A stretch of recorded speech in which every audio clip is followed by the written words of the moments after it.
ಕಲಬುರಗಿ ಜಿಲ್ಲೆ ಒಳಗೊಂಡಂತೆ ಸುತ್ತಮುತ್ತಲ ಪ್ರದೇಶದಲ್ಲಿ ಕಾರಹುಣ್ಣಿಮೆಯ ಅಂಗವಾಗಿ ಎತ್ತುಗಳಿಗೆ ವಿಶೇಷವಾಗಿ ಅಲಂಕಾರ ಮಾಡಿ ರೈತಾಪಿ ವರ್ಗ ಪೂಜೆ ಸಲ್ಲಿಸಿತು.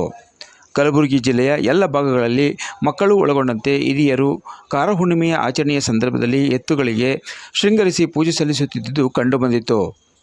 ಪ್ರತಿ ವರ್ಷದಂತೆ ಕಾರಹುಣ್ಣಿಮೆಯ ಸಂದರ್ಭದಲ್ಲಿ ರೈತಾಪಿ ವರ್ಗದ ಈ ಭಾಗದ ಜನರು ತಮ್ಮ ತಮ್ಮ ಮನೆಗಳಲ್ಲಿರುವ ಎತ್ತುಗಳಿಗೆ ಶೃಂಗರಿಸಿ ದೇವಾಲಯಗಳಿಗೆ ಎತ್ತುಗಳನ್ನು ಹೊಡೆದುಕೊಂಡು ಹೋಗಿ ಪೂಜೆ ಸಲ್ಲಿಸುವುದು ವಾಡಿಕೆಯಾಗಿದೆ.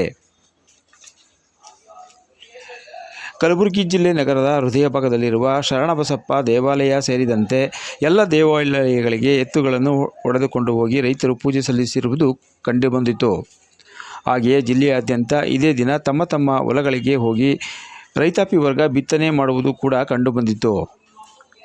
ಹುಣಸಗಿ, ಕೆಂಬಾವಿ, ಕಕ್ಕೇರ, ಶಹಾಪುರ, ಭೀಮರಾಯನ ಗುಡಿ, ಯಾದಗಿರಿ, ಗುರುವಿಕಲ್ಮಠ ಒಳಗೊಂಡಂತೆ ಎಲ್ಲ ಗ್ರಾಮಗಳಲ್ಲಿ ರೈತಾಪಿ ವರ್ಗ ತಮ್ಮ ತಮ್ಮ ಮನೆಗಳಲ್ಲಿ ಹಬ್ಬದ ಆಚರಣೆಯನ್ನು ಮಾಡಿ ತಮ್ಮ ಮನೆಗಳಲ್ಲಿ ಗೋವಿಗೆ ವಿಶೇಷ ಪೂಜೆಯನ್ನು ಮಾಡಿದ್ದು ಕಂಡುಬಂದಿತು.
Mesin mundur.